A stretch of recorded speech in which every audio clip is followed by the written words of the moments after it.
बिस्मिल्लाहिर्रहमानिर्रहीम स्टार्ट करें।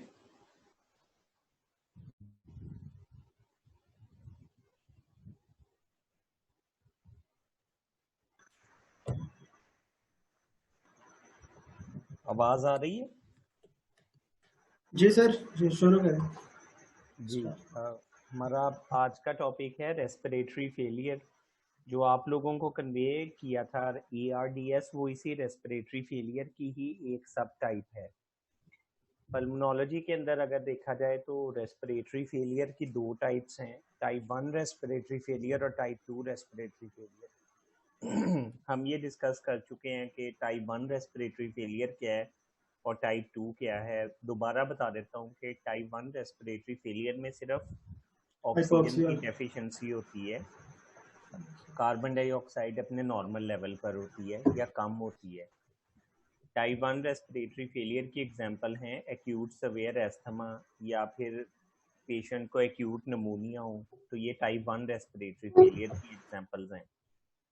Type 2 respiratory failure वो है जिसमें ऑक्सीजन कम होती है लेकिन उसके साथ कार्बन डाइऑक्साइड बढ़ जाती है, तो उसको हम हाइपर कैप्निक रेस्पिरेटरी फेलियर भी कहते हैं। टाइप 1 को हम हाइपॉक्सिक रेस्पिरेटरी फेलियर कहते हैं और टाइप 2 को हम हाइपर कैप्निक रेस्पिरेटरी फेलियर कहते हैं। तो कौन कौन सी कंडीशंस हैं जिनमें टाइप 2 होता है? उसमें COPD है, क्योंकि COPD वाले पेशेंट्स में कार्बन डाइऑक्साइड की रिटेंशन होती है। इसके अलावा अगर किसी को न्यूरोमस्कुलर डिसऑर्डर है जैसे माइस्थीनिया ग्रेविस है या पेशेंट को मोटर न्यूरॉन डिजीज है, इन तमाम डिजीजेस में रेस्पिरेटरी मसल्स काम अच्छी तरह नहीं करते और इन केसेस में पेशेंट्स के अंदर कार्बन डाइऑक्साइड की रिटेंशन होती है। अच्छा, अब टाइप 2 रेस्पिरेटरी फेलियर को तो मैंने डिफाइन कर दिया। टाइप 1 रेस्पिरेटरी फेलियर जिसमें पेशेंट को ऑक्सीजन की सप्लाई कम हो जाती है, इसकी जो सबसे बड़ी कॉज है वो ARDS है और ARDS की आगे मल्टीपल कॉजेज हैं। ARDS की एक स्पेसिफिकली डेफिनेशन है जो हम आगे जाके पढ़ेंगे। तो ये बस याद रख लें कि टाइप 1 रेस्पिरेटरी फेलियर जो जो चीज़ें करती हैं वो प्रोग्रेस करके ARDS में कन्वर्ट हो सकती हैं, मेजॉरिटी ऑफ द थिंग्स, बशर्ते कि उनका ताल्लुक लंग पैरेनकाइमा से हो। कुछ ऐसी डिजीजेज हैं जिनमें टाइप 1 रेस्पिरेटरी फेलियर तो होता है लेकिन उनका लंग पैरेनकाइमा से कोई ताल्लुक नहीं होता, जैसे पल्मोनरी एम्बोलिज्म, तो उसमें ARDS में प्रोग्रेस करना मुश्किल है। अदरवाइज नमूनिया और इसके अलावा कोई भी infection, viral infection, fungal infection, they all can lead to ARDS। Septicaemia में ARDS हो सकता है, बर्न के केसेस में हो सकता है, तो मल्टीपल कॉजेज हैं। तो हम प्रोसीड करते हैं। हमारा लर्निंग आउटकम ये है कि हमने रेस्पिरेटरी फेलियर और उसकी टाइप्स को देखना था। मैंने आपको टाइप 1 और टाइप 2 का बता दिया, हाइपॉक्सिक और हाइपरकैप्निक। रेस्पिरेटरी फेलियर के कॉजेज हम आगे डिस्कस करेंगे। ARDS को डिफाइन करना है, एलेबोरेट करना है और हमने ये देखना है कि अगर पेशेंट को ये सिचुएशन पैदा हो गई है कि उसके ब्लड के अंदर ऑक्सीजन पूरी तरह नहीं जा रही, तो हम उसको किस तरह सपोर्ट करेंगे ताकि उसकी ऑक्सीजनेशन पूरी रहे। It's very important topic, relevant to COVID pneumonia as well, क्योंकि वो भी ARDS करता है। अच्छा, अब हाइपोक्सिया कैसे हो सकता है? उसमें ये प्रॉब्लम होता है कि बॉडी को ऑक्सीजन की रिक्वायरमेंट वो कम होना शुरू हो जाती है। It's a multi stage process. हो सकता है कि किसी को एयरवे ऑब्स्ट्रक्शन हो तब भी उसको हाइपोक्सिया हो सकता है। जो एयर लेके जो पाइप लंग्स तक जा रहा है, यानी ब्रोंक्यूल्स, ट्रेकिया, उनके अंदर कोई ऑब्स्ट्रक्शन या उनकी नैरोइंग हो सकती है, जैसे इन केस ऑफ COPD और एस्थमा। बाहर से ऑक्सीजन नहीं आ रही, वो प्रॉब्लम हो सकता है, जैसे कार्बन मोनोऑक्साइड पॉइजनिंग है। ट्रेकिया और ब्रोंक्यूल्स में प्रॉब्लम हो सकता है जैसे COPD और एस्थमा में है। और लंग्स के अंदर यानी अगर पहुंच गई है एयर तो वहां से आगे जाना मुश्किल है, जैसे इंटरस्टिशियल लंग डिजीज में, या कोई ऐसी इन्फेक्शन है जिसने एल्वेओलाई को डिस्ट्रॉय किया हुआ है, like pneumonia, extensive fungal infection. तो ये डिफरेंट लेवल्स पे वो हो सकता है। और सेकंड ये है कि eliminate carbon dioxide from the body. इसमें डिफरेंट चीज़ें हो सकती हैं, जैसे COPD है, उसमें बॉडी के अंदर कार्बन डाइऑक्साइड बढ़ जाती है। और सेकंड नंबर पे आप देखें तो मोटर न्यूरॉन डिजीज या न्यूरोमस्कुलर डिसऑर्डर्स हैं। तो किसी भी लेवल पे अगर कोई प्रॉब्लम होगा, there will be inability to transport oxygen and remove carbon dioxide, तो हम उसको रेस्पिरेटरी फेलियर कह सकते हैं। अच्छा, अगर लंग्स पूरी तरह बिल्कुल ठीक होंगे और वहाँ से एल्वियोलाई के अक्रॉस ऑक्सीजन ब्लड वेसल्स में जा रही है लेकिन ब्लड वेसल से आगे ट्रांसपोर्ट नहीं हो रही, जैसे पल्मोनरी एम्बोलिज्म में, तो वो भी रेस्पिरेटरी फेलियर ही कॉज करेगा। टाइप्स आपके सामने है, टाइप 1 और टाइप 2, और ये हम डिस्कस भी कर चुके हैं। याद बस ये रखना है कि टाइप 2 में कार्बन डाइऑक्साइड बॉडी के अंदर ज़्यादा होगी विद लेस ऑक्सीजन, और एग्जांपल्स दो ही हैं, COPD और neuromuscular disorders. Causes of respiratory failure 5 levels पर हैं। Number 1 is failure of drive. Respiratory drive हमारा ब्रेन जनरेट करता है। अगर एक पेशेंट को बड़ा एक्सटेंसिव CVA हुआ है, उसको फालिज का अटैक हुआ है, तो हो सकता है कि उसका रेस्पिरेटरी सेंटर जो कि बेस ऑफ ब्रेन में है वो इफेक्टेड हो जाए और पेशेंट को सांस लेने की ड्राइव खत्म हो जाए। कोई बता सकता है कि एक्सटेंसिव CVA में कौन सा ब्रीदिंग पैटर्न हम देख सकते हैं?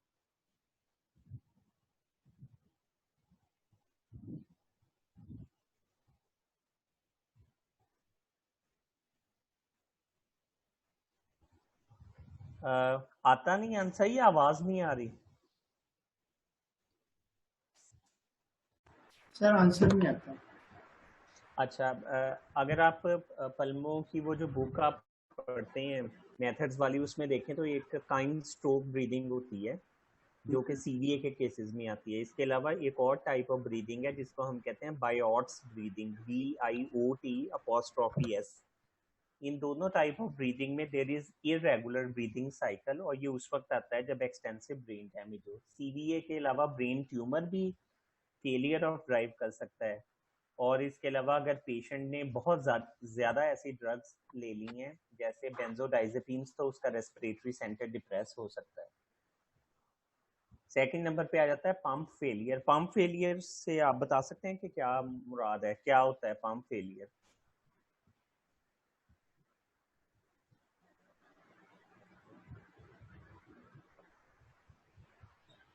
इसमें ये हो सकता है कि पेशेंट के रिब्स, उसके इंटरकॉस्टल मसल, डायाफ्राम, इनमें कोई प्रॉब्लम हो जिसकी वजह से रेस्पिरेटरी जो मूवमेंट हैं थॉरेक्स की, अगर वो इफेक्टेड हो जाएं तो it's called pump failure.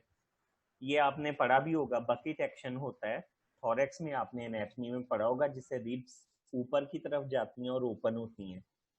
Chest wall abnormality, अगर पेशेंट बहुत ज़्यादा ओबीज है तो उसकी वजह से भी पेशेंट को रेस्पिरेटरी फेलियर हो सकता है। उसको हम ओबेसिटी हाइपोवेंटिलेशन सिंड्रोम कहते हैं, पिकविकियन सिंड्रोम भी कहते हैं। एयरवे ऑब्स्ट्रक्शन हो सकती है जिसमें ऑक्सीजन की डिलीवरी रिड्यूस हो सकती है, डिफरेंट लेवल्स हो सकते हैं। फॉरेन बॉडी छोटे बच्चों में अक्सर ट्रेकिया के अंदर भी आ सकती है। फिर इसके अलावा वैसे ओवरऑल एयरवे ऑब्स्ट्रक्शन हो सकती है, obstructive airway diseases like bronchitis, asthma, COPD। और लास्ट में एल्वियोलर लेवल पे या ऑक्सीजनेशन लेवल पे प्रॉब्लम हो सकता है, यानी सब कुछ ठीक है, एयर एल्वियोलाई के अंदर आ भी गई है लेकिन एल्वियोलाई से ब्लड के अंदर नहीं ट्रांसफर हो रही। उसकी रीजन ये हो सकती है कि एल्वियोलाई के इर्द गिर्द इंटरस्टिशियम बहुत मोटा हो गया है, फाइब्रोटिक हो गया है, जैसे इंटरस्टिशियल लंग डिजीज में या पोस्ट टीबी फाइब्रोसिस में, या अगर वहां से भी ब्लड आगे चला गया लेकिन ब्लड आगे सर्कुलेट नहीं हो रहा है in case of pulmonary embolism. तो अगर आप देखें तो ये पांचों चीजें एक तरतीब में हैं, ब्रेन से काम स्टार्ट होता है और एल्वियोलाई तक होता है। और ये बहुत इंपॉर्टेंट क्वेश्चन है याद रखने के लिए। जब भी आप किसी पेशेंट का डायग्नोसिस किसी को कहेंगे कि ये रेस्पिरेटरी फेलियर है, you will have to mention के किस लेवल पर है। ब्रेन के लेवल पर है, नर्व्स या रिब्स के लेवल पर है, चेस्ट वॉल में कोई प्रॉब्लम है, एयरवे में प्रॉब्लम है, या एल्वियोलाई में प्रॉब्लम है।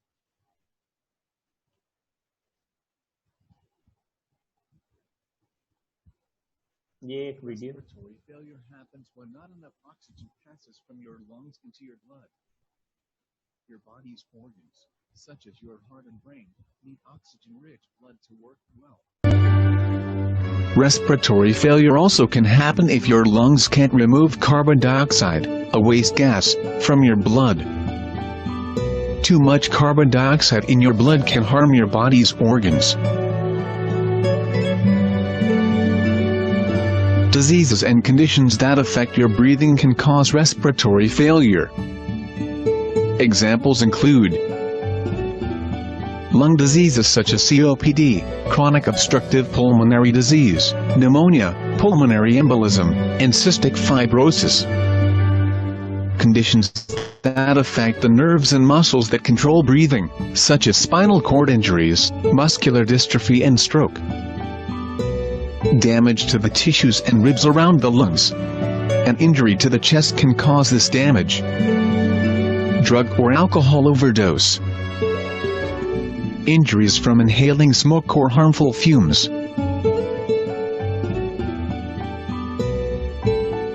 Treatment for respiratory failure depends on whether the condition is acute, short-term, or chronic, ongoing, and how severe it is. It also depends on the underlying cause. You may receive oxygen therapy and other treatment to help you breathe.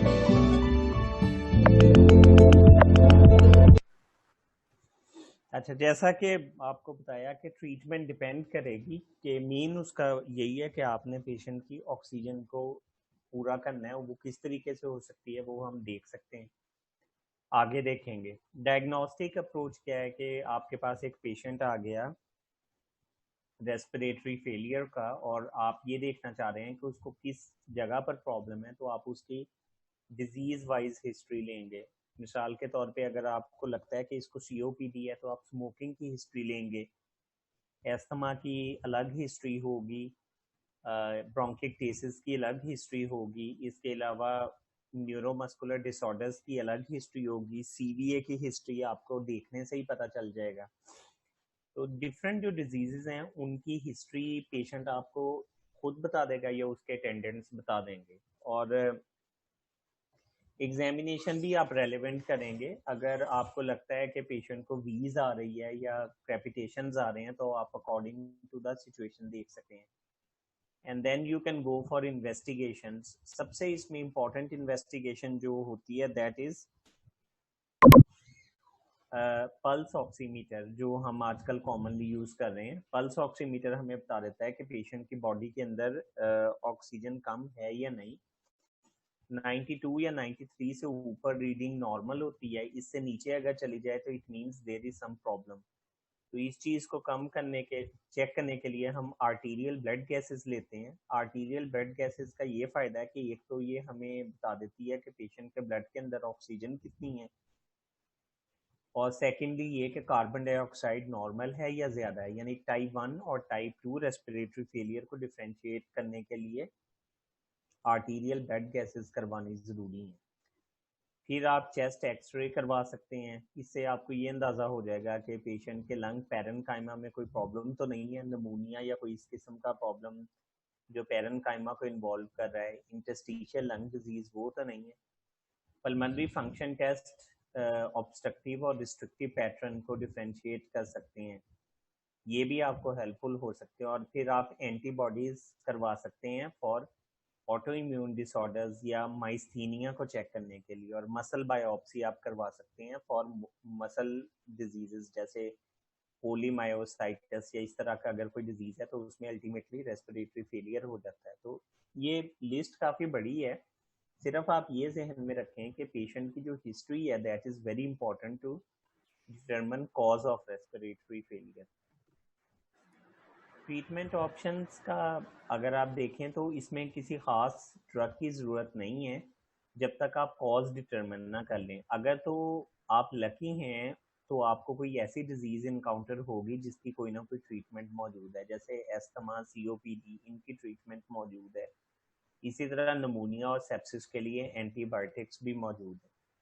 तो जब भी आपने treatment का सोचना है, पहले step पर आपने पेशेंट को जो एक्यूट प्रॉब्लम है उसको सेटल करना है। आपने पेशेंट को ऑक्सीजन प्रोवाइड करनी है या अगर कार्बन डाइऑक्साइड ज़्यादा है तो उसको वॉश आउट करना है।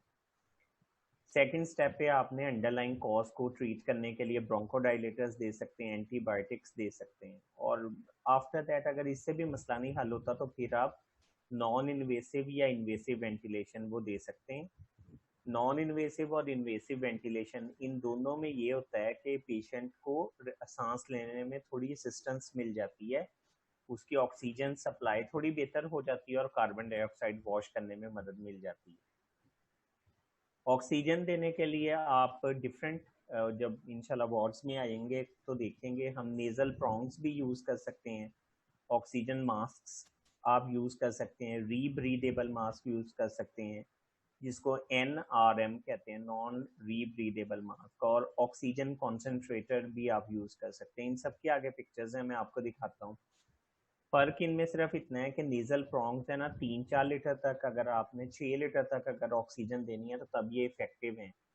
उसके बाद 12-13 लीटर या 15 लीटर ऑक्सीजन देने के लिए ऑक्सीजन मास्क चाहिए होगा, रीब्रीदेबल मास्क और ऑक्सीजन कॉन्सेंट्रेटर इवन ज़्यादा लीटर्स पर दे सकता है। What is litre of oxygen, ये जो मैं बोल रहा हूँ बार बार कि इतने लीटर देते हैं, ये क्या मतलब है?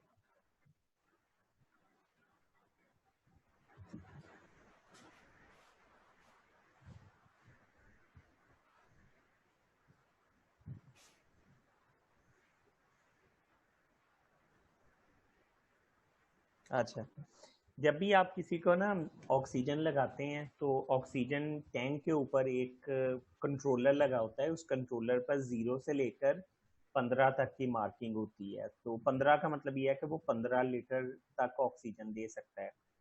जब आप उसको किसी को ऑक्सीजन लगाते हैं और 0 से उसको ओपन करते हैं तो मार्किंग 1 पर चली जाती है। 1 का मतलब ये है कि आप उसको नॉर्मल जो ऑक्सीजन वो यूज़ कर रहा है उससे ऊपर ही 1 लीटर पर मिनट आप एक्स्ट्रा ऑक्सीजन दे रहे हैं। नॉर्मली जो हम किसी को ऑक्सीजन देते हैं वो नॉर्मली जब हम रूम एयर में ब्रीथ करते हैं तो हम 21% ऑक्सीजन ले रहे होते हैं, जिसको हम फ्रैक्शन ऑफ इनहेल्ड ऑक्सीजन ये FiO2 कहते हैं। तो जब आप किसी को 1 लीटर पर मिनट पर यानी मार्किंग 1 लीटर पे सेट करेंगे तो पेशेंट को 21 की बजाय 25% पे ऑक्सीजन जाना शुरू हो जाएगी। यानी बाहर से हर 1 लीटर ऑक्सीजन ज़्यादा करने का मतलब ये है कि आप FiO2 को 4% इंक्रीज कर रहे हैं। अगर कोई नॉर्मल एयर में सांस ले रहा है तो वो 21% ऑक्सीजन इनहेल करेगा। अगर आप उसको 1 लीटर पर मिनट पर करेंगे तो आप उसको 25% FiO2 देंगे, और अगर 2 लीटर देंगे तो 29% FiO2 देंगे। 3 लीटर का मतलब ये है कि आप 33% FiO2 देंगे। तो जैसे जैसे लीटर बढ़ते जाएंगे FiO2 वो बढ़ती जाएगी। तो ये जो डिफरेंट थेरेपीज लिखी हुई हैं जैसे nasal prongs, oxygen mask, rebreathable mask, इनसे FiO2 आप बढ़ाते जाते हैं। अगर इन सब से गुजारा ना हो तो फिर आप नॉन इन्वेसिव या इन्वेसिव वेंटिलेशन दे सकते हैं। इन्वेसिव या मैकेनिकल वेंटिलेशन की मदद से आप 100% FiO2 प्रोवाइड कर सकते हैं, प्योर ऑक्सीजन दे सकते हैं। अच्छा, ये ऑक्सीजन डिलीवरी मास्क हैं, आप देख सकते हैं कि ये मास्क है और इसके ज़रिए आप 10 से 12 या 15 लीटर तक ऑक्सीजन दे सकते हैं। अच्छा जी, ये नेज़ल प्रॉन्ग्स हैं, ये नीचे ये नाक के ऊपर एडजस्ट हो जाते हैं और आप इसके ऑक्सीजन दे सकते हैं।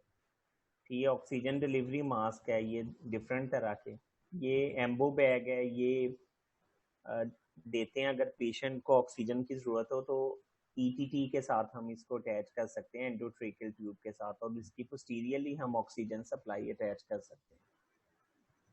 ये नॉन इन्वेसिव वेंटिलेशन है, इसमें ये है कि सांस का जो मैकेनिज्म है वो मशीन संभालती है, लेकिन इसमें आप मरीज को एंडोट्रेकियल ट्यूब नहीं डालते। तो मरीज के फेस पर टाइटली फिटिंग मास्क फिट कर देते हैं और मशीन से ऑक्सीजन देते रहते हैं, और इसमें मरीज को ना एंडोट्रेकियल ट्यूब डालनी पड़ती है और उसको वेंटिलेटर एसोसिएटेड निमोनिया का चांस कम होता है। इसलिए अब बहुत सारे ऐसे पेशेंट हैं, इवन कोविड के भी जो मरीज हैं, उनको वेंटिलेटर से पहले नॉन इन्वेसिव वेंटिलेशन का ट्रायल ज़रूर देते हैं ताकि वो मजीद कॉम्प्लिकेशन से बच जाएं।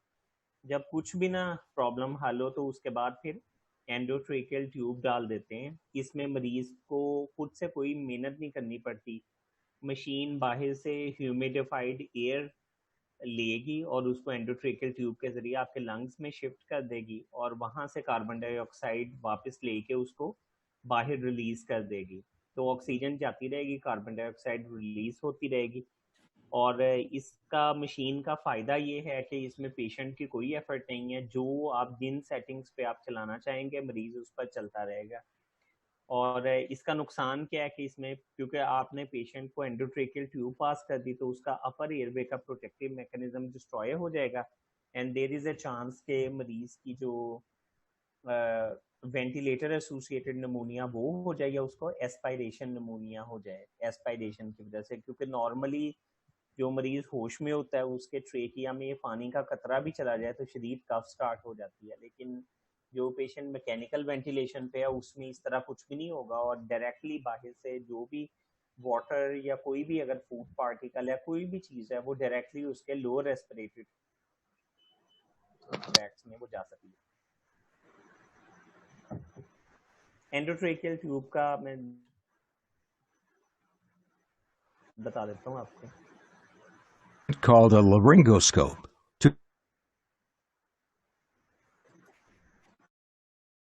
perform the intubation. A laryngoscope which helps guide the endotracheal tube to its proper position. Your doctor will tilt your head back slightly and insert the laryngoscope through your mouth and down into your throat, taking special care to avoid contact with your teeth. Using the blade, your doctor will gently raise the epiglottis, which is a flap of tissue protecting your larynx.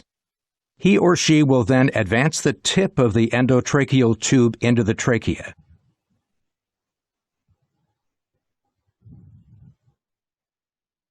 Once the endotracheal tube is in the trachea, your doctor will inflate a small balloon surrounding the tube to make sure it remains snugly in place.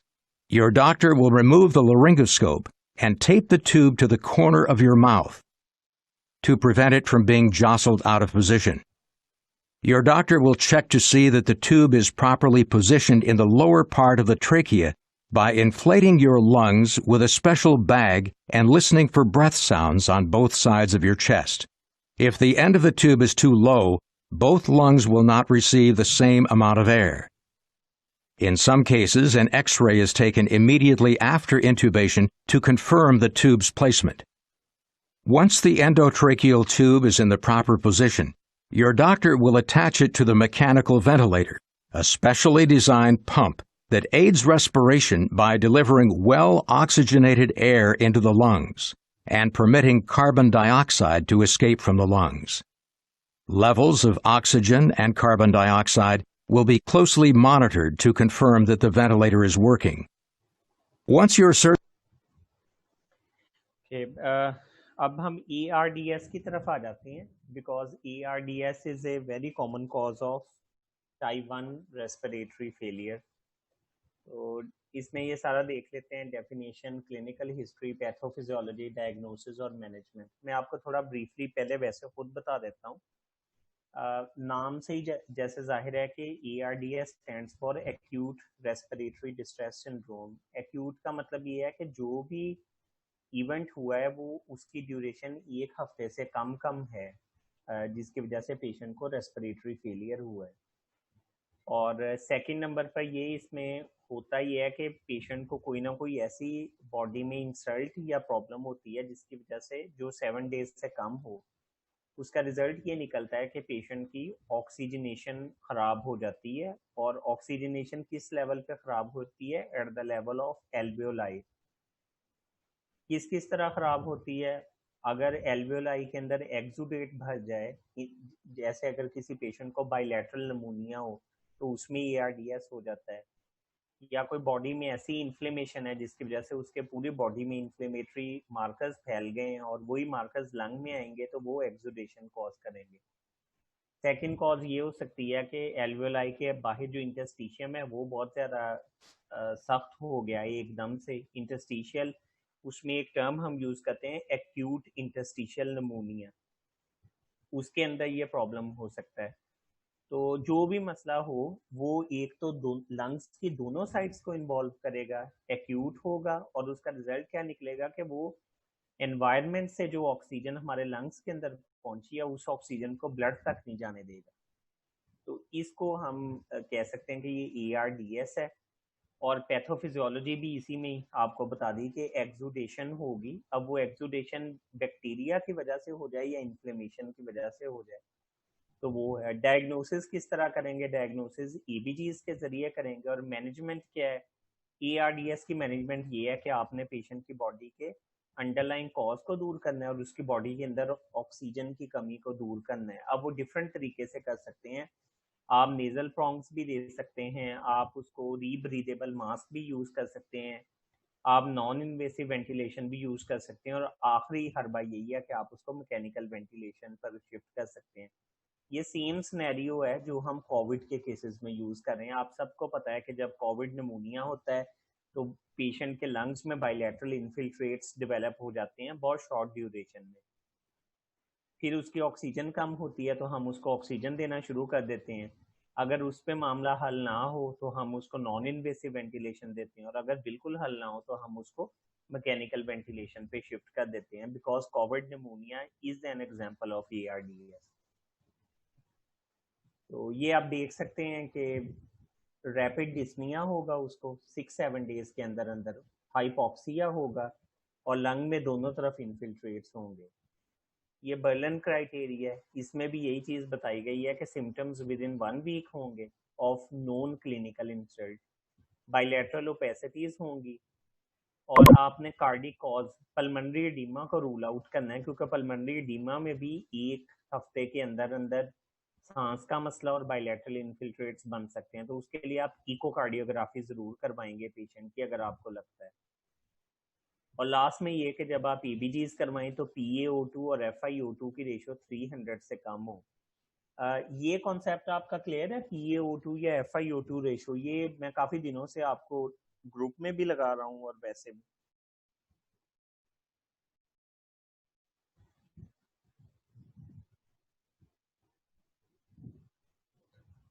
सबको पता है इस concept का या नहीं? जिसको पता है वो बता दे, और अगर नहीं भी पता तो तब भी बता दें। सर बता दें एक दफा। अच्छा, PaO2 हम EBGs के जरिए चेक करते हैं और FiO2 भी उसी के जरिए देखते हैं, और फिर इन दोनों की रेशो निकाल लेते हैं। अगर रेशो 300 से कम हो तो इसका मतलब पेशेंट को ARDS है। वो रेशो कैसे निकलती है मैं बताता हूँ अगर आगे इसका वो हो। लेकिन बहरहाल ये चीज आप याद रखें कि ARDS में सडन ऑनसेट होगा लेस देन 1 वीक में, बायलैटरल इन्फिल्ट्रेट्स होंगे लंग के अंदर, और पेशेंट को हार्ट फेलियर के अलावा कोई और कॉज होगी, और चौथा PaO2 और FiO2 रेशो कम होगी। अब यही रेशो देखें कि PaO2 और FiO2 रेशो अगर 300 से कम है लेकिन 200 से ज्यादा है तो हम माइल्ड ARDS कहेंगे। 200 से कम है लेकिन 100 से ज्यादा है तो मॉडरेट ARDS कहेंगे, और अगर 100 से कम है तो सवियर ARDS कहेंगे। यानी ये रेशो पे डिपेंड करती है इसकी क्लासिफिकेशन। तो पैथोफिजियोलॉजी में मैंने आपको बताया कि एल्वियोलाई से ब्लड वेसल्स के अंदर ऑक्सीजन जानी बंद हो जाती है, या एल्वियोलाई के अंदर एक्सुडेट होगा, या ब्लड की सप्लाई में कोई प्रॉब्लम होगा, या इंटरस्टिशियम के अंदर कोई प्रॉब्लम होगा, लेकिन यहाँ पर ऑक्सीजन नहीं पहुंच सकेगी। अच्छा जी, ARDS के 3 फेजेस हैं। फर्स्ट 7 डेज में there is exudative phase, 21 days में there is proliferative phase, and more than 21 days में देयर इज एक्सुडेटिव फेज। इसकी एग्जांपल मैं कोविड के हवाले से दूंगा कि पहले 7 दिन मरीज को सिर्फ बुखार रहता है और एक्सुडेशन स्टार्ट होती है। उसके बाद डे 7 से डे 21 तक प्रोलिफरेशन स्टार्ट होती है, तो उसकी वजह से पेशेंट को ऑक्सीजन की जरूरत पड़ती है। अगर 21 दिन मरीज निकाल जाए तो उसके बाद फाइब्रोसिस स्टार्ट हो जाता है और बाकी एल्वेओलाई ठीक काम करना शुरू कर देते हैं और मरीज बेहतर हो जाता है। तो this is natural process of healing. सबसे पहले एक्सुडेशन होती है, फिर वहां पर प्रोलिफरेशन होती है डिफरेंट सेल्स की, और आखिर में वहां पर फाइब्रोटिक टिश्यू आ जाता है। जब फाइब्रोटिक टिश्यू आता है तो उसका फायदा ये है कि पेशेंट क्योर हो जाता है, नुकसान उसका ये है कि जिस जगह फाइब्रोटिक टिश्यू आ गया है उस जगह पे ऑक्सीजन की ट्रांसफर हमेशा के लिए खत्म हो जाएगी। तो जो कोई पेशेंट ARDS से ठीक भी हो जाए, वो पेशेंट कुछ ऐसा के लिए हाइपोक्सिया उसको जरूर रहता है, चलते फिरते उसको सांस का मसला कुछ ना कुछ चलता रहता है।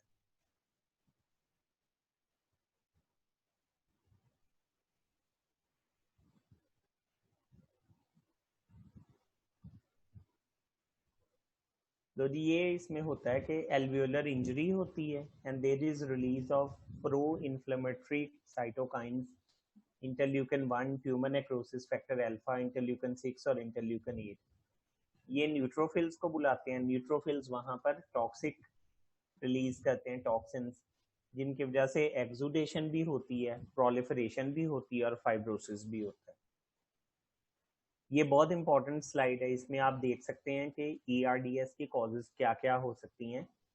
नमूनिया हो सकता है, पल्मोनरी कंट्यूजन हो सकती है, गैस इनहेलेशन हो सकती है, एस्पायरेशन हो सकता है, रेडिएशन एक्सपोजर हो सकता है। तो ये सब डायरेक्ट लंग इंजरी करती हैं। इनमें सबसे इंपॉर्टेंट जो आप याद रखें, that is नमूनिया and gas inhalation.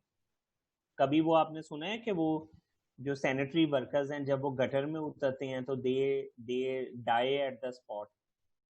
तो उसकी रीजन यही है कि जो गैस अंदर से निकलती है वो उनको ERDS कर देती है। और इनडायरेक्ट लंग इंजरी अगर देखा जाए तो इसमें जो बहुत सारी चीजें हैं, लेकिन जो चीजें बहुत याद रखने वाली हैं उसमें सेप्टिसीमिया है, पैंक्रेटाइटिस है और DIC है। ये तीन बहुत इंपॉर्टेंट है। सेप्सिस सर्जरी के वार्ड्स में अक्सर होता है, गायनी में अक्सर होता है, पैंक्रेटाइटिस सर्जरी वार्ड्स में होता है, DIC अक्सर आपको मेडिकल वार्ड्स में मिलेगा और बर्न्स के केसेस में भी। ये 3-4 आपने याद रखने हैं। उधर से नमूनिया याद रखना है और साथ में आपने याद रखना है इनहेलेशनल इंजरी, ये सबसे ज्यादा कॉमन है। और इधर से आपने सेप्टिसीमिया, पैंक्रेटाइटिस, DIC और बर्न्स।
सर वो रिकॉर्डिंग की परमिशन दे दें प्लीज। जी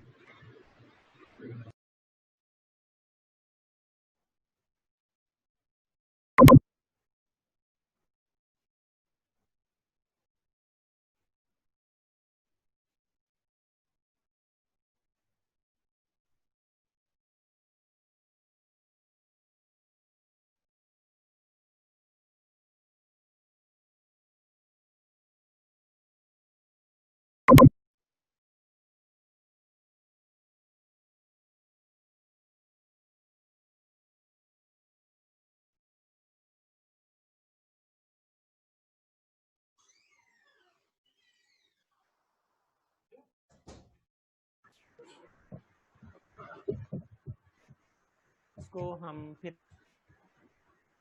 आगे कंटिन्यू करते हैं कि कॉजेज आपने याद रखनी है कि कौन कौन सी हैं कॉजेज। ठीक है, ये हिस्ट्री मैंने आपको बताया कि 7 डेज से कम की हिस्ट्री होगी, पेशेंट को रेस्पिरेटरी रेट बहुत ज़्यादा होगा, पल्स ऑक्सीमीटर लगाएंगे तो उसकी सैचुरेशन 90 से कम होगी, पेशेंट का रेस्पिरेटरी रेट 30 से ऊपर होगा, आपको हिस्ट्री में कोई ना कोई नमूनिया, inhalational gas injury, pancreatitis, DIC इसकी कोई हिस्ट्री मिलेगी। और आर्टीरियल ब्लड गैसेस करवाएंगे तो उसमें देयर विल बी हाइपोक्सिया, और PaO2 और FiO2 की रेशो 300 से कम निकलेगी, तो you can go for the diagnosis. Lab investigations आप बहुत सारी करवा सकते हैं, लेकिन सबसे ज़्यादा जो इम्पोर्टेंट लैब इन्वेस्टिगेशन है दैट इज़ इकोकार्डियोग्राफी। ये इकोकार्डियोग्राफी हार्ट फेलियर को रूल आउट करेगी, क्योंकि अगर पेशेंट को हार्ट फेलियर है, you don't need to put patient on ventilator, आप उसको डायूरेटिक्स देंगे तो पेशेंट के बायलैटरल इन्फिल्ट्रेट्स भी खत्म हो जाएंगे, उसका एक्सरे भी क्लियर हो जाएगा और पेशेंट बगैर वेंटिलेटर के ठीक हो जाएगा। दैट्स वाई किसी को ERDS लेबल करके उसको वेंट पर डालने से पहले ज़रूरी है कि कार्डियोलॉजिस्ट से ओपिनियन लें और उसकी इको ज़रूर करवा लें। हमारे पास बहुत सारे ऐसे केसेस आते हैं जिनको ERDS समझा जाता है, उसको वेंट के लिए भेजा जाता है, लेकिन ये है कि अगर प्रॉपरली डिस्कशन कर लें तो बाज़ का उसके अंदर माइट्रल स्टेनोसिस निकलता है और बाज़ के अंदर हार्ट फेलियर निकलता है। सो एकोकार्डियोग्राफी इज़ वेरी इंपॉर्टेंट। और अब तो ये भी सिचुएशन हुई है कि जो लोग इंटेंसिव केयर में काम करते हैं, ICU में काम करते हैं, उनको पोर्टेबल इकोकार्डियोग्राफी मशीन प्रोवाइड की गई है ताकि हर पेशेंट की इको कर ली जाए। ERDS को एक्सरे पर बताना बड़ा मुश्किल है, बायलैटरल इन्फिल्ट्रेट्स तो आप बता देंगे, लेकिन ये अगर अंडरलाइंग हार्ट फेलियर है तो आपको इटियोलॉजी का बताना वो बड़ा मुश्किल हो जाएगा। तो हिस्ट्री बड़ी इंपॉर्टेंट है, आपको कार्डियोजेनिक और नॉन कार्डियोजेनिक पल्मोनरी एडिमा को डिफ्रेंशिएट करना है। इसमें हमारे पास इको इतनी रेडियली अवेलेबल नहीं है, तो उसका हल हमने ये निकाला है कि हम पेशेंट से पूछ लेते हैं history about fever. In pulmonary oedema there is very less chance of developing fever, जबकि बाकी तकरीबन जितनी भी कॉजेज हैं ERDS की, उन सब में फीवर ज़रूर डेवलप होता है। और फिर असल टेस्ट इकोकार्डियोग्राफी का आप करवा सकते हैं। तो ये आप देख सकते हैं कि कार्डियोजेनिक और नॉन कार्डियोजेनिक पल्मोनरी एडिमा आपके सामने मौजूद है। थोड़ा सा हिंट इसमें ये है कि कार्डियोजेनिक पल्मोनरी एडिमा में सम टाइम्स हार्ट का साइज बड़ा होता है, ये cardiothoracic ratio this is increased, तो बाकी जो हैं उनके अंदर बड़ा मुश्किल होता है।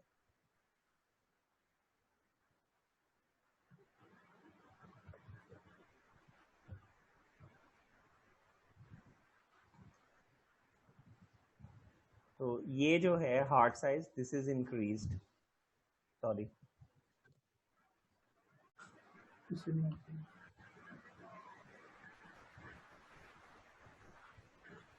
दिस वन, इसमें अगर देखें तो ये इंक्रीज हो जाएगा, कार्डियोथोरेसिक रेशो हम इसको कहते हैं, और अगले वाली में इसमें नहीं है। और अगर आप देखें CT स्कैन में तो ये जो एरियाज हैं ये वाइट हो चुके हैं, इसको हम कहते हैं ग्राउंड ग्लास ओपेसिटी। तो ये ग्राउंड ग्लास ओपेसिटी नज़र आती है। ग्राउंड ग्लास का मतलब ये है कि आप लंग पैरेन्काइमा के ऊपर एक वाइट कलर का ग्लास रख दें तो उससे नीचे वाले जो स्ट्रक्चर्स हैं वो थोड़े वाइट से नज़र आएंगे। ग्राउंड ग्लास अपीयरेंस जब भी CT पर आएगी it shows acute inflammation.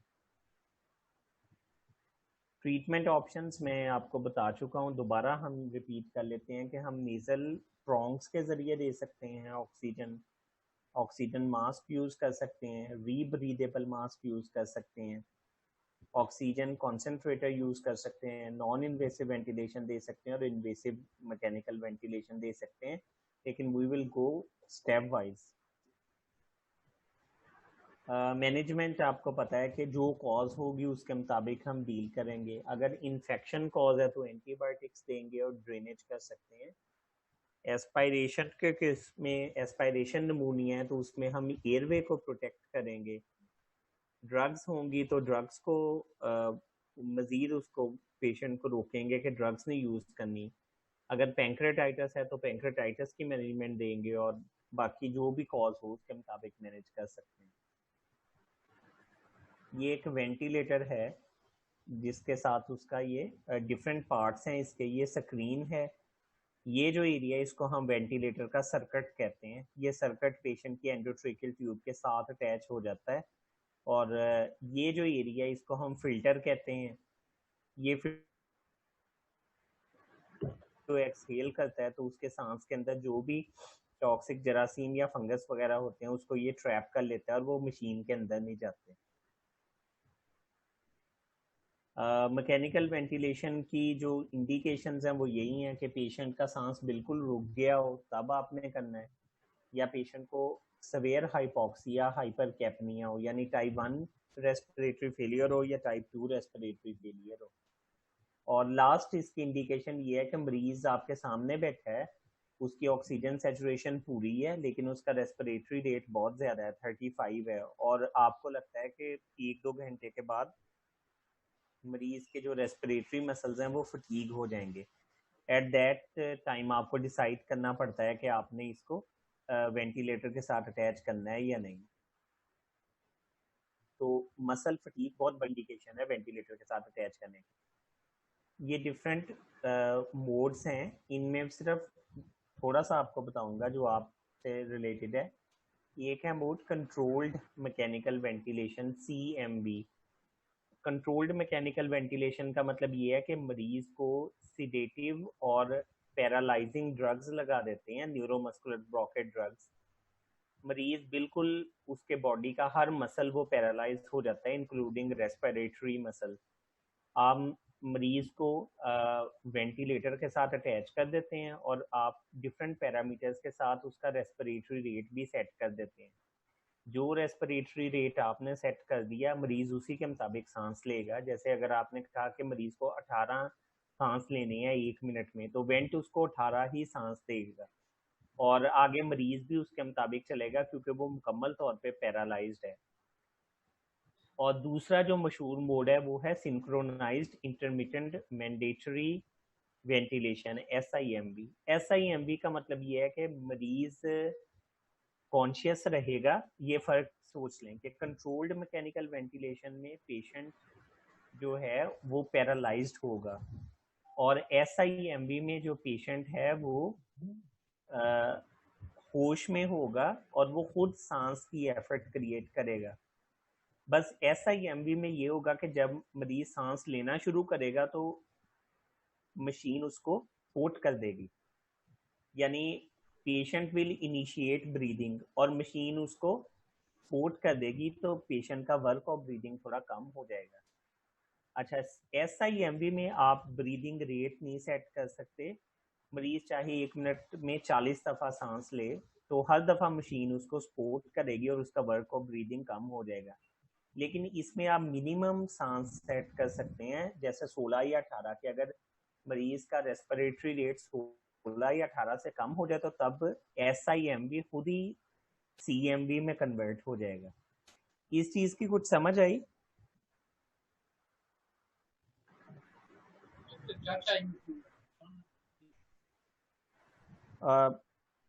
Controlled mechanical ventilation का मतलब ये है कि पेशेंट इज सिडेटेड एंड सिडेटेड है और पेशेंट जो है वो उसका खुद डायफ्राम कोई मसल नहीं काम कर रहा। आपने कह दिया कि इसको मैंने 1 मिनट में 18 दफ़ा सांस दिलवाना है तो मशीन पे 18 सेट कर देंगे, वही होगा। सिंक्रोनाइज्ड इंटरमिटेंट मैंडेटरी वेंटिलेशन में पेशेंट कॉन्शियस होगा, आपने उसको कोई ड्रग नहीं दी हुई, पेशेंट खुद सांस लेगा चाहे वो 1 मिनट में 50 दफ़ा सांस ले। लेकिन मशीन लगाने का ये फ़ायदा होगा कि जब भी वो सांस इनिशिएट करेगा वेंटिलेटर विल ऑगमेंट उसको सपोर्ट करेगा, जिसकी वजह से पेशेंट के रेस्पिरेटरी मसल्स का वर्कलोड कम हो जाएगा। तो SIMV हम स्टार्ट में प्रेफर करते हैं। बहुत सारे ऐसे मरीज हैं जो SIMV से वापस आ जाते हैं। कंट्रोल्ड मैकेनिकल वेंटिलेशन उन केसेस में करते हैं विच आर वेरी इरिटेबल, या ऐसे पेशेंट हैं कि जिनके सर पे ट्रॉमा हुआ है या उन्होंने बहुत ज़्यादा हाई डोज में दवाई ले ली है सिडेटिव और वो खुद से रेस्पिरेटरी एफर्ट नहीं कर रहे, तो उसमें हम कंट्रोल्ड मैकेनिकल वेंटिलेशन करेंगे। बस इनके नाम आप याद रख लें, ये मैकेनिकल वेंटिलेशन की बेसिक्स हैं, CMV एंड SIMV। बाकी सारे मोड्स इन्हीं से निकले हैं।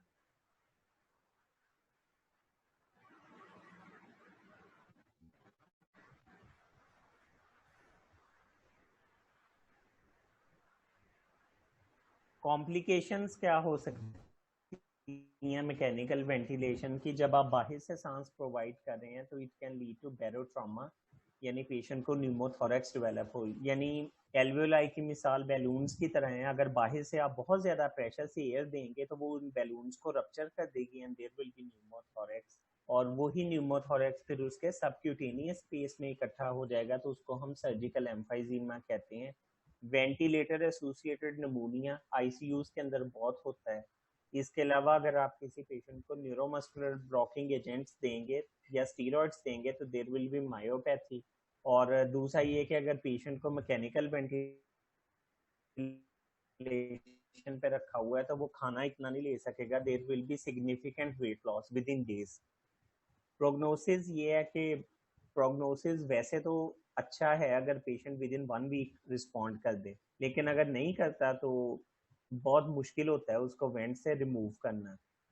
खाल मिसालें होती हैं जो 40-50 दिन वेंट पे गुजार के भी ठीक हो जाते हैं, लेकिन ज़्यादातर 1 वीक के बाद सर्वाइव नहीं करते। ओवरऑल प्रोग्नोसिस अगर ERDS का देखा जाए तो वो 30% है, लेकिन आजकल जैसे कोविड चल रहा है और कोविड निमोनिया बढ़ा है तो उसमें वेंटिलेटर का सर्वाइवल रेट 10% है, ओनली 90% की डेथ हो जाती है, और ये वर्ल्ड वाइड डाटा है।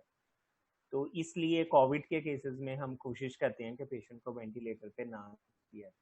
तो कोई क्वेश्चन है तो आप इसमें वो कर सकते हैं। अभी हमारे पास 95 अभी हुए हैं, एक बंदे ने अभी ज्वाइन की है, तो ये आप देख लें बिलाल इसको। जी सर। कोई क्वेश्चन है मीनवाइल आप पूछ सकते हैं, हमारे पास 2-3 मिनट हैं।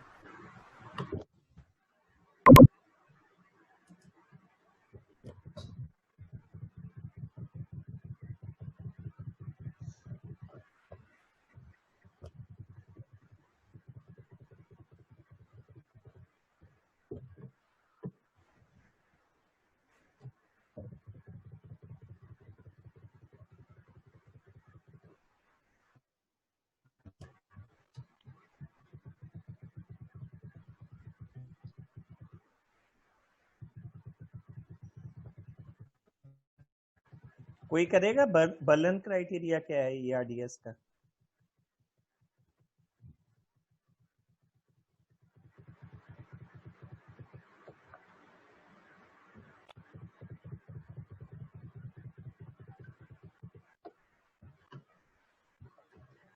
कोई भी नहीं बता सकता। सर इसमें एक्यूट ऑनसेट होता है less than 1 week Yes. ARDS का, और बायलैटरल इन्फिल्ट्रेशन होगी, और Bilateral जो infiltrates होंगे।